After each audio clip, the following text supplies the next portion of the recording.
Trichy Frontline மருத்துவமனையில் பக்கவாதத்திற்கு cath lab முறையில் angio சிகிச்சை.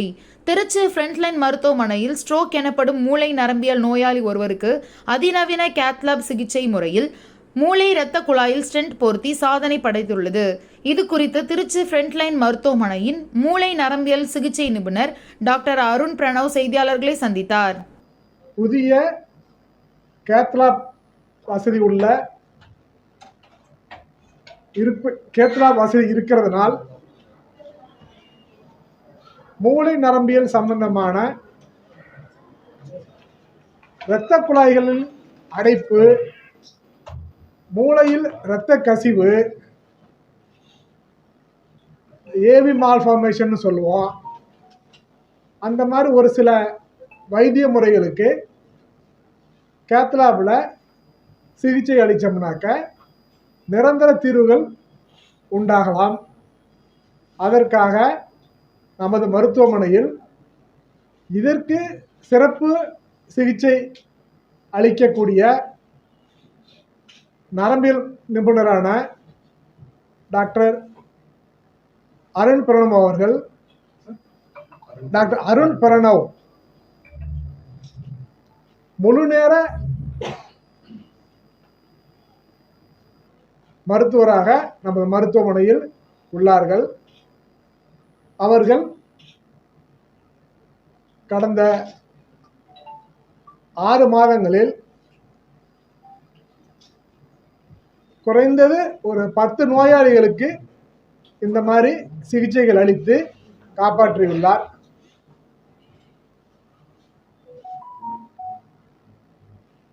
அது பற்றி சார் அவர்களே நேரடியாக சொன்னார். வணக்கம், நான் மருத்துவர் அருண் பிரணவ், நரம்பியல் சிகிச்சை நிபுணர், neurologist and neuro interventionist. So இப்போது நியூரோலஜி சிகிச்சைகளில் நம்மளுக்கு ஸ்ட்ரோக்கு மற்ற எல்லாமே இருக்கிறதுல மாத்திரைகளில் சிகிச்சை இல்லாமல் இருதய பிரிவு இருக்கிற மாதிரியே மூளையிலேயும் நம்மளுக்கு இரத்த குழாய் வழியாக சிகிச்சைகள் செய்து வருகிறார்கள். அது இப்போ இமர்ஜிங் ட்ரெண்டு. இப்போது அதில் நம்ம கேத்லாப் இருக்கிறதுனால, அட்வான்ஸ்டு நவீன கேத்லாப் இருக்கிறதுனால நம்மளால் இன்னமும் கிளியர் கட்டாக நல்ல ப்ரிசிஷனோட ப்ரொசீஜர்கள் பண்ண முடியும். அதில் ஒரு பேஷண்ட்டுக்கு இப்போ ரீசெண்டாக ஒரு கடினமான ஸ்ட்ரோக் அட்டாக்கு, மூளை அட்டாக் வந்துருந்துருக்குது. அப்போது இதில் பல மருத்துவத்துறைகளை நம்ம எல்லாரும் இன்வால்வ் பண்ணி தான் இந்த ப்ரொசீஜர்லாம் பண்ணுறோம். இப்போ இதில் என்னென்னா, இந்த நோயாளியை பொறுத்த வரைக்கும் 3 மாதங்களுக்கு முன்பாக ஒரு ஸ்ட்ரோக் வந்திருக்குது. வலது கை பலவீனமும் ஸ்ட்ரோக்கு. அப்போ நம்மளுக்கு அப்போவே ஆஞ்சியோகிராம் பண்ணி ஆஞ்சியோகிராம்ங்கிறது ஒரு டெஸ்ட்டு. ஆஞ்சியோகிராம் பண்ணி பார்த்துட்டு இரத்த குழாய்களில் ஒரு பகுதியான இரத்த குழாய் 90லேருந்து 95% அடைப்பு இருப்பது நம்ம கண்டறிந்துட்டு அதுக்கான இப்போதைக்கு மெடிக்கல் மேனேஜ்மெண்ட் மாத்திரைகள் மட்டும், பெஸ்ட் மெடிக்கல் மேனேஜ்மெண்ட்னு சொல்லுவோம், மாத்திரைகள் மட்டும் கொடுத்துட்டு இருந்தோம். ஸோ இப்போ மாத்திரைகளில் 3 மாதமாக பிரச்சனை இல்லாமல் இருந்தவருக்கு திடீர்னு உடல் உபாதையினால் மறுபடியும் ஸ்ட்ரோக் அட்டாக்கு புதுசாக வர ஆரம்பிச்சிருக்கு. ஸ்ட்ரோக் அட்டாக்ல அவருக்கு என்னெல்லாம் பிரச்சனை வந்துச்சுன்னா, அவரால் சுத்தமாக பேச முடியல, நம்ம சொல்கிறதும் அவருக்கு என்னென்னு புரிய மாட்டேங்குது, கை கால்கள் வலது கால் பலவீனமும் ஏற்பட்டுருச்சு. அப்போது இது கூட இன்னொரு பிரச்சனை சேர்ந்து வந்தது என்னென்னா, அவருக்கு குடல் புண்ணு, வயிறு ஃபுல்லாக ப்ளீடிங்கு, நம்மளுக்கு மலம் வழியாகவே ரத்தம் கசிய ஆரம்பிச்சிருக்கு. ஸோ அப்போ அவருக்கு ரத்த சோகை, குடலில் ப்ளீடிங் ஆகுது. இது இந்த எண்டு நம்மளுக்கு ஆப்போசிட் எண்டுன்னு சொல்லுவோம். ஒன்று ரத்தம் கசியுது, இன்னொரு ரத்தம் கட்டுது. மூளைக்குள்ளே எம்ஆர்ஐ எடுத்தால் மூளைக்குள்ளே ரத்தம் கட்டு இருக்குது. அப்போ நம்மளுக்கு ரத்தம் கட்டுது, அதையும் நம்ம திறக்கணும். அதே சமயம் நம்மளுக்கு ப்ளீடிங்கும் ஆகக்கூடாது. அப்போ ஆல்ரெடி இவருக்கு 2 பிரச்சனைகளும் எதிர்மறை தான் ஒன்று. அப்போ 2யுமே சரி பண்ணுறதுக்கு நம்ம எல்லாரோட ஆலோசனை எடுத்துகிட்டு, குடல் டாக்டர் எண்டோஸ்கோப்பிலாம் போட்டுட்டு நம்ம ரத்தம் ஏற்றுறோம். ஐசியூவில் வச்சுருக்கோம் பேஷண்ட்டை. மருந்துகள்லாம் கொடுத்துட்டு எமர்ஜென்சியாக நம்ம மருந்துகள்லாம் கொடுத்துட்டு நைட்டே நம்ம ஆஞ்சியோபிளாஸ்டி செய்கிறோம். ஆஞ்சியோபிளாஸ்டிங்கிறது பலூன் மூலமாக அந்த இரத்த குழாய் அடைஞ்சிருக்கிறத திறந்து கொடுக்குறோம். இப்போ ஆஞ்சியோகிராம் பண்ணப்பே முன்னாடியை விட இப்போ கொஞ்சம் இரத்த குழாயோட அந்த என்ன சொல்கிறது, அடைப்பு சதவீதம் கொஞ்சம் அதிகமாக இருந்திருக்கு. பட் அவருக்கு திரும்ப ஸ்ட்ரோக் வந்திருக்கு. பிரச்சனை அதிகமாகிறதுனால ஃபர்ஸ்ட் ஆஞ்சியோபிளாஸ்டி பண்ணுறோம், பலூன் மூலமாக திறந்து கொடுக்குறோம். அதுக்கப்புறம் பலூன் ஆஞ்சியோபிளாஸ்டிக்கு அப்புறம் ஸ்டென்ட்டுங்கிற ஒன்று வைக்கிறோம். இப்போது இந்த ஸ்டென்ட் எங்கே வைக்கிறோம் அப்படின்னா, தலையில் மூளைக்குள்ள இந்த சைடு கிட்டத்தட்ட இந்த கண்ணு லெவலில் இருக்கிற ரத்த குழாய், கழுத்துலேருந்து போகிற ரத்த குழாய் கண்ணு லெவல்ல இருந்து அப்படியே மூளைக்கு இந்த சைடு இடது சைடு எல்லாம் அப்புறம் முன் மூளைக்கு எல்லா இடத்துக்கும் பரவுறது. இப்போ அந்த ஏரியாவில் மூளைக்குள்ள போகிற சப்ளைக்கான மெயின் ரத்த குழாயில் நம்ம ஸ்டென்ட் வச்சுருக்கோம். இந்த ஸ்டென்ட் வச்சதோட நம்ம ரத்த குழாய்கள் அடைக்காமல் இருக்கிறதுக்கு மாத்திரைகள் போடணும். இப்போ அதே சமயம் நம்ம ப்ளீடிங் ஆகாமல் இருக்கிறதுக்கும் மருந்துகள் எல்லாம் கொடுத்து சக்ஸஸ்ஃபுல்லாக பேஷண்ட்டுக்கு ப்ரொசீஜர் பண்ணியிருக்கோம். இப்போ இந்த ப்ரொசீஜர் பண்ணதுக்கப்புறம் பேஷண்ட்டுக்கு அடுத்த 1 ஹவர்லேயே பேஷண்ட்டுக்கு பேச்செல்லாம் வர ஆரம்பிச்சிருச்சு. அவரால் கரெக்டாக பேச முடியுது. கையெல்லாம் தூக்க ஆரம்பிச்சிட்டாரு, காலெல்லாம் நல்லாவே அசைக்க ஆரம்பிச்சிட்டாரு. நம்ம படிப்படியாக மருந்துகள்லாம் இது பண்ணிட்டு இப்போ பேஷண்ட்டை டிஸ்சார்ஜ் நிலைமைக்கு ரெடியாகி இருக்கிறாரு. ஸோ இப்போ இந்த மாதிரி காம்ப்ளெக்ஸான கஷ்டமான கடினமான பேஷண்ட்ஸ் நோய் வர்றவங்களுக்கு நோயாளிகளுக்கு எல்லா மருத்துவர்களையும் கலந்து ஆலோசித்து ஒரு கம்ப்ளீட்டாக நம்மளால் பேஷண்ட் ஓரியன்டாக ட்ரீட்மெண்ட்டு கொடுக்க முடியுது. ஸோ இது இல்லாமல் ஸ்ட்ரோக் இல்லாமல் நம்மளுக்கு மற்ற சிகிச்சைகளும் இருக்கிறது. அதாவது ரத்த குழாய்களில் ப்ளீடிங் ஆச்சுன்னா அனியூரிசம்ஸ், மூளையில் பிரெயின் அனியூரிசம்ஸ்ன்னு சொல்லுவோம், இல்லைனா ஏவி மால்ஃபர்மேஷன்ஸ்னு சொல்லுவோம். இது இல்லாமலே ஸ்ட்ரோக்கு, இது இல்லாமல் மூளையில் வேறு இடங்களில் ரத்த கசிவு, மூளையோட சுற்றுப்புறத்தில் லேயர்ஸ் டியூரான்னு சொல்லுவோம், அதில் ரத்த கசிவு, அதை நம்ம சப்டியூரல் ஹெமரேஜ்னு சொல்லுவோம்.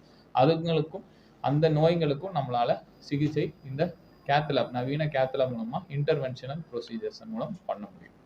நன்றி. ஏஜ் 71. இப்போ பேஷண்ட்டுக்கு வந்து ஆல்ரெடி ஒரு தடவை ஸ்ட்ரோக் வந்திருக்கு.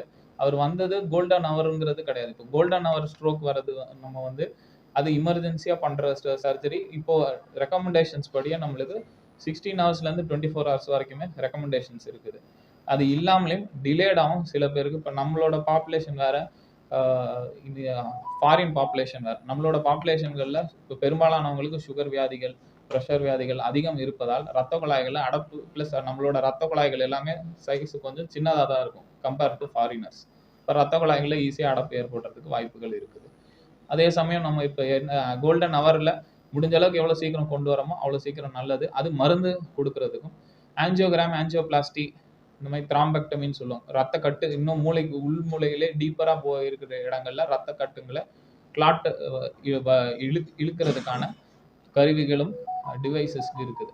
ஸோ அப்போ அதெல்லாமே நம்ம முடிஞ்ச அளவுக்கு எவ்வளோ தூரம் சீக்கிரம் வந்தாங்களோ நம்ம அப்போ தான் அசஸ் பண்ணிட்டு பேஷண்ட்டை முன்னாடியே ப்ரொசீஜருக்கு எடுக்க முடியும். இப்போ இந்த பேஷண்ட்டு நம்ம மருந்துகள்லாம் கொடுத்துட்டு ஒரு பேஷண்ட்டை பொறுத்து தான் வேரி ஆகும். இந்த பேஷண்ட்டுக்கு மருந்தெல்லாம் கொடுத்துட்டு கரெக்டாக வருவாங்க டைமுக்கு, ரெகுலர் ஃபாலோஅப்பில் இருக்கிற பேஷண்ட் தான். வியாதி இன்னும் அதிகமானதுனால நம்ம எமர்ஜென்சியாக ப்ரொசீஜர் பண்ணுறோம். அது வந்து கோல்டன் ஹவரில் பண்ணல, கொஞ்சம் டிலேடாக தான் பண்ணுவோம். ஸ்ட்ரோக்லோட நம்ம பொதுமக்கள் எல்லாருக்கும் புரியறதுக்காக நம்ம சொல்கிற சிம்டம்ஸு ஒரு நிமோனிக்குன்னு ஒன்று கொடுப்போம். அது பி ஃபாஸ்ட், BEFAST. பினா பேலன்ஸு, ஈனா ஐஸ். பிங்கிறது பேலன்ஸ்னா தடுமாற்றம். திடீர்னு அவங்களுக்கு தலை சுத்தல் வருது, தலை சுத்தலோட வாந்தி வரலாம். மெயினாக தடுமாற்றம் நடக்கிறப்போ குடிபோதையில் இருக்கிற மாதிரி தடுமாற ஆரம்பிக்கிறாங்க. ஐஸுக்கு வந்து பார்வை ஏதாவது ஒரு 2 கண்ணில் ஒரு சைடு தெரிய மாட்டேங்குது, இல்லை திடீர்னு ரெண்டாக தெரியுது, இல்லை ஒரு சைடு ஃபுல்லாகவே கண்ணு மங்களாக தெரிய ஆரம்பிக்குது, அந்த மாதிரி இருக்குது. எஃப்னா ஃபாஸ்ட்டில் எஃப்ங்கிறது ஃபேஸ் ட்ரூப்பிங், வாய் ஒரு சைடு கோணல் ஆகிறது.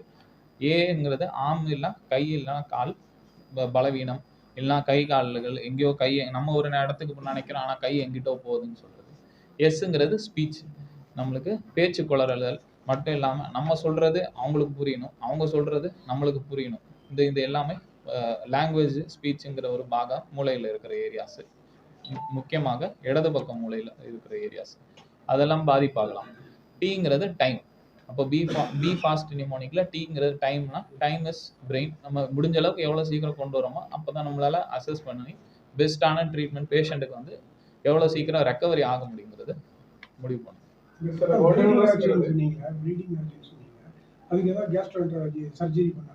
சர்ஜரி பண்ணல, நம்ம சார் இன்ஜெக்ஷன்ஸு மருந்துகள் கண்டினியூஸாக இன்ஃபியூஷன் மாதிரி மருந்துகள் மாதிரி கொடுக்குறோம். ரத்த கசிவு வயிற்றுல இருக்கிறத ஸ்டாப் பண்ணுறது. மெடிகேஷன்ஸ் நம்ம சொல்ல முடியாது. இப்போ ஆல்ரெடி மெடிகேஷன்ஸ்ல இருக்கிறாங்க, நம்ம தர் இஸ் ஆல்வேஸ் ரிஸ்க். நம்ம இப்போ எல்லாருக்கும் ரத்த குழாய்கள்ல அடப்பு வராமல் இருக்கிறதுக்கு மாத்திரை போட்டாகணும். அப்போ தர் இஸ் ஆல்வேஸ் ரிஸ்க். நம்மளுக்கு ப்ளீட் ஆகுறதுக்கு. அது இல்லாமலேயும் சில பேருக்கு அல்சர், பெரிய அல்சர்ஸ் இருந்திருக்கலாம், ஆல்ரெடி கேஸ் பிரச்சனை அந்த மாதிரி எல்லாம் இருந்திருக்கலாம். மேஜர் ப்ளீடிங் இருக்கா இல்லையாங்கிறத பார்க்கறதுக்காக நம்ம எண்டோஸ்கோபி, கொலனோஸ்கோபி அந்த மாதிரி எல்லாம் பண்ணலாம். அது இல்லாம சிடி ஸ்கேன் அதெல்லாம் எடுத்தா தெரிஞ்சிடும். மெயினா ஸ்ட்ரோக்குக்கு வந்துட்டு ரீசன் வந்து ஓவர் ஸ்ட்ரெஸ் கூட ஒரு ரீசனா இருக்குமா? ஸ்ட்ரெஸ் இருக்கிறதுங்கிறது தூக்கம் இல்லாம இருக்கிறது. நம்மளுக்கு மூளையில கிளிம்ஃபாட்டிக்ஸ்னு ஒன்று இருக்குது. இப்போ நம்ம தூங்கிட்டு இருக்கிறப்ப தான் அந்த கிளிம்ஃபாட்டிக்ஸ் அப்படிங்கிறது நார்மலா வேலை செய்யும். ஸோ இப்போ அந்த கிளிம்ஃபாட்டிக்ஸ்ங்கிறது மூளையில கழிவுகள் எல்லாம் அது ஆட்டோமேட்டிக்காக கொஞ்சம் கொஞ்சமா வெளியில எடுக்கும். அது எடுத்து ரத்தத்துல வெளியில தள்ளும் கிளிம்ஃபாட்டிக்ஸ்ங்கிற ஒன்று. இது எல்லாமே வந்து ஸ்லீப்ல தான் ஆக்டிவேட் அதிகமாகும். ஸோ இப்போ நார்மலா இல்லாத ஸ்லீப் ஒருத்தவங்களுக்கு ஸ்லீப் ப்ராப்ளம்ஸ் இருக்கு, ஸ்ட்ரெஸ்லாம் இருக்குதுங்கிறப்போ இது கொஞ்சம் செயல்பாட்டு கம்மியாகும். ஸோ அப்போ மூளைகளில் டாக்ஸின்ஸ் இன்னும் அதிகமாக அக்யூமுலேட் ஆகும். ஸோ ரத்த குழாய்களில் வியாதி வரலாம். நம்மளுக்கு மூளையிலே நம்மளுக்கு மெமரி ப்ராப்ளம்ஸ் அந்த மாதிரி ஸ்ட்ரோக் மட்டும் கிடையாது, நம்மளுக்கு மூளையில் மற்ற பாதிப்புகள், மெமரி பிரச்சனைகள், மெமரின் மறதி, அது இல்லாமல் பதட்டங்கள், நம்மளுக்கு விஷயங்கள் செய்யறதுக்கு கொஞ்சம் இதாகிறது, லேட் ஆகிறது, இல்லை விஷயங்கள் செய்யறதுல ஒரு ஆர்வம் இல்லாமல் இருக்கிறது வரலாம். இது இல்லாம சைக்காட்ரிக் ப்ராப்ளம்ஸும் சேர்ந்து இருக்கலாம். அனியூரிசம்க்கு வேற வகையான ட்ரீட்மெண்ட். அனியூரிசம் சைஸை பொறுத்து இருக்கிறது, எவ்வளவு எங்க ப்ளீடிங் ஆயிருக்கிறது இருக்கு. 2 வகையாக பண்ணுவாங்க. ஒன்னு ஓப்பன் சர்ஜரி, இன்னொன்னு ரத்த குழாய்கள் வழியாவே பண்ணக்கூடிய surgery, endovascular procedure. Stent is not the treatment for aneurysms. அனியூரிசம்ஸ்க்கு ட்ரீட்மெண்ட் வேற, டோட்டலி வேற. Golden hours for clot buster மருந்து கொடுக்கிறது 3 to 4.5 hours தான். அது இப்போ வரைக்கும் அதே தான், same. Golden hour for procedure thrombectomy நம்ம அட்வைஸ் பண்றது எவ்வளவு சீக்கிரம் முடியுமோ அவ்வளவு சீக்கிரம் கொண்டுட்டு வாங்கிறது. பட் ஸ்டில் பேஷண்ட் வேரி ஆகும். நம்ம ட்ரையல்ஸ்லேயே 16 to 24 hours இருக்கிறவங்களுக்கு இப்போ சில பேர் இப்போ ஹார்ட் அட்டாக்னா நெஞ்சு வலினா பேஷண்ட் அவங்களே சொல்லிடுவாங்க, எனக்கு நெஞ்சு வலிக்குது, எனக்கு மூச்சு வாங்குது, ஹாஸ்பிட்டல் கூப்பிட்டு போங்க. இதே பேஷண்ட் ஸ்ட்ரோக் வந்த பேஷண்ட்ஸ் பாதி பேர் வந்து நினைவில்லாம, நீங்கள் காலையில பார்த்து நைட் தூங்குறப்ப லேசாக தடுமாறி இருப்பாங்க, அவங்க பாட்டுக்கு யூரின் போயிட்டு வந்து மறுபடியும் உட்காந்துருப்பாங்க. காலையில எந்திரிச்சு பார்த்தா நினைவில்லாம இருப்பாங்க, சொல்ல முடியாது, அவங்களால பேச முடியாது, கை கால் ஃபுல்லாக பலவீனத்தோட இருப்பாங்க. ஸோ அப்போ நம்மளுக்கு கடைசியாக அவங்களுக்கு எப்போ நார்மல் ஆச்சுன்றதுலாம் சொல்லணும். ஸோ இப்போ இங்கே தான் நம்மளுக்கு ஸ்கேன்ஸ் எல்லாம் வருது ஹெல்ப் பண்ணுறதுக்கு. ப்ளஸ் ஆல்ரெடி ட்ரையல்ஸ் எல்லா இடத்துலையும், அமெரிக்காலும் சரி யூரோப்லேயும் ரெக்கமெண்டேஷன்ஸு 16 to 24 hours வரைக்குமே சேஃபு. மெயினான ரத்த குழாய்கள் ஃபுல்லாக அடைஞ்சிருக்குன்னா அதை திறந்து கொடுக்கறதுக்கு safe. Neuro physician and neuro intervention. என்ன பர்சன்டேஜ்? பிளட் கிளாட் ஆகுறது, ரொம்ப ரிஸ்கான பேஷண்ட்லாம் சொல்றீங்களா? அந்த ரிஸ்கான பேஷண்ட்டுக்கான மேக்ஸிமம் பர்சன்டேஜ் வச்சிருக்கீங்களா? அந்த மாதிரி பர்சன்டேஜ்ங்கிறது கிடையாது. மெடிக்கலி பேஷண்ட் ஒவ்வொருத்தவங்களும் எக்ஸாம் பண்ணிட்டு அவங்களுக்கு என்ன டெஃபிசிட், நம்ம நியூராலஜிக்கல் டெஃபிசிட்னு சொல்லுவோம், எவ்வளோ தூரம் மூளை பாதிப்பாயிருக்குது, இமேஜிங்கில் மூளை இமேஜிங் எடுக்கிறோம், எவ்வளோ தூரம் மூளை பாதிப்பாயிருக்கு, இல்லை பிரெயின் எவ்வளோ தூரம் நம்மளுக்கு மூளை பாதிப்பாகாமல் சேவ் பண்ணக்கூடிய பிரெயின் எவ்வளோ தூரம் இருக்குது அப்படிங்கிறது பேசிஸில் தான் நம்ம ப்ரொசீஜருக்கு இப்போ சக்ஸஸ்ஃபுல்லாக ஆகுவாங்களா ஆக மாட்டாங்களாங்கிறது சொல்கிறது. பட் ரெக்கமெண்டேஷன்ஸ் படி மூளையில் நம்மளுக்கு நிறைய தூரம் டேமேஜ் ஆயிருந்தாலும் ரத்த குழாய்களை திறந்து கொடுக்கறது நல்லது அப்படின்னு தான் ரெக்கமெண்டேஷன்ஸ். என்ன ஹைலைட் பண்ணோம்னாக்க, இந்த பக்கவாதம், மூளையில் பாதிப்பு ஏற்பட்டவங்க, இரத்த குழாய்கள் சம்பந்தமாக பாதிப்பு ஏற்படுறவங்களுக்கு மருந்து சிகிச்சையை தவிர இப்போ இன்டர்வென்ஷன், ஹார்ட் மாதிரியே ஸ்டண்ட் வைக்கிறது, பிளாஸ்டிக் பண்ணுறது, எல்லா வசதிகளும் நம்ம ஆஸ்பத்திரியில் இருக்குது. அதை நம்ம ஹாஸ்பிட்டலில் பண்ணிட்டு இருக்கிறாங்க சார். சார் லாஸ்ட் ஒரே ஒரு கொஸ்டின். இப்போ ஸ்டண்ட் வச்ச பேஷண்ட் அவங்க வந்து ஆஃப்டர் ட்ரீட்மெண்ட் டிஸ்சார்ஜ் ஆகி போனதுக்கப்புறம் என்னென்ன மாதிரி விஷயங்கள் அவங்க பண்ணலாம், என்னென்ன பண்ணக்கூடாது? ஸ்டென்ட் வச்சு அது கார்டியாலஜி மாதிரி தான். நம்மளுக்கு அதில் மேஜராக டெஃபிசிட் ப்ராப்ளம்ஸ் எதுவும் கிடையாது. மாத்திரைகள் ரெகுலராக போட வேண்டியிருக்கும், ரெகுலர் ஃபாலோஅப்பில் இருக்க வேண்டியது, அவ்வளோதான். மற்றபடி வந்து அவங்க வந்து normal day to day activities அதெல்லாம் எல்லாமே செய்யலாம், எல்லாம் நார்மல் ரொட்டீன் லைஃப் எல்லாம் செய்யலாம். மெடிசன் உங்களுக்கு stroke even with or without strength, once stroke வந்திருக்கோ இல்லை ஒன்ஸ் ஹார்ட் அட்டாக் வந்திருக்கோ, recommendation is lifelong medications. ஏன்னா அவங்களுக்கு எப்பொழுதும் ரத்தம்ல அடைக்கிறதுக்கான ரிஸ்க் இருக்கு.